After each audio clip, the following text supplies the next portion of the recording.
orí ti gbé mi kàláwọ̀ ire mo ti dà tún bí mo wá dòmídán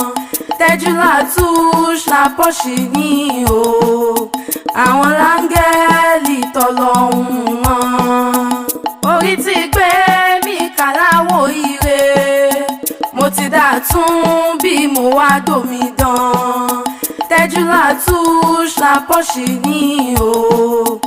àwọn láńgẹ́lì tọ́lọ́hun wọn Gbàjáre o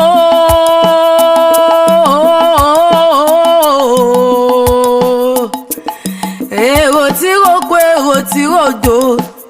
ẹ súnmọ́ bí o àjíní àdèmọ ni ẹ súnmọ́ bí kẹ́ ẹ wá gbọ́ wìrìwìrì ọ̀rọ̀ lẹ́nu mi gangan Tẹ́júlátúùs Lápọ́ṣì ló gbé kìíní ọ̀hún dé tó bá jẹ́ ti ká mọ́ o bí ọ̀lẹ́lẹ̀ àwẹ̀ kádùn ká ṣe rí lọ́mọkùnrin àti lọ́mọbìnrin Tẹ́júlátúùs Lápọ́ṣì ni èélá ní bá ọjà pimples ní bá ọjà gbẹ̀rẹ̀bí ni ó jára rẹ̀ owó ọmọ pàlàpàlà rẹ̀ ti jóná ó ti ọ̀gìdì kan sí Tẹ́júlátúùs Lápọ́ṣì facial treatment ń bẹ Africa still ń bẹ pimples razor ń bẹ pink lips no gbẹ̀yìn ojú fanta ara kókè ó sí lọ́rọ̀ ọtí wọn ariwo kọ́ o gbáǹkọ́gbì agbára níbẹ̀ nínú pródọ́kìtì ìtìwọ̀n lọ́jọ́kọjọ́ nígbà gbogbo tó ṣe ní kàyéfì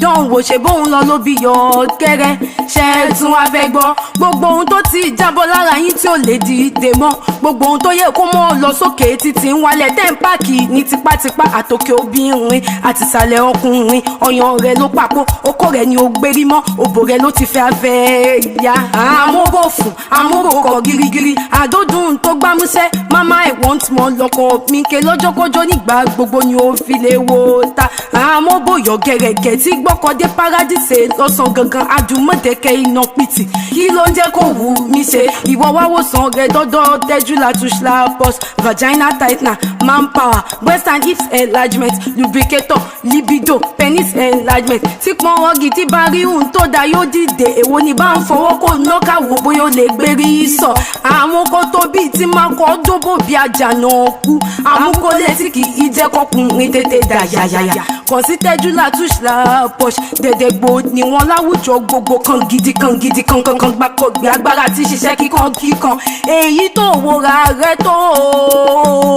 a kì í tọwọ́ tó bá dùn ní baṣọ má jẹ́ kí wọ́n gba sátidé lọ́wọ́ rẹ gbé Sunday lé ọ lọ́wọ́ bẹ̀rẹ̀ bí ló fẹ́ parẹ́ ní abitatu ìnáwó ló fẹ́ ṣe ní kàn sí Tẹ́júlátúùs Lápọ́ṣì fún event planning irun ló fẹ́ ṣe home service ní makeup ní skin care ní kó mọ lọ kó mọ tán bí mọ̀lẹ́ kọ́ ní mọ̀lẹ́ wo ló wọlé dé kì í ṣe kó mọ́ o kẹ́yìn ọ̀hún rẹ wá di pẹ̀tà kábíyámọ̀ ṣe é rí bá a ṣe abíyẹ́ lómi bí òkú ìka tí wọ́n ó sin ní àti mọ́ bùtì ẹ̀yẹ fowó jóná mọ́ o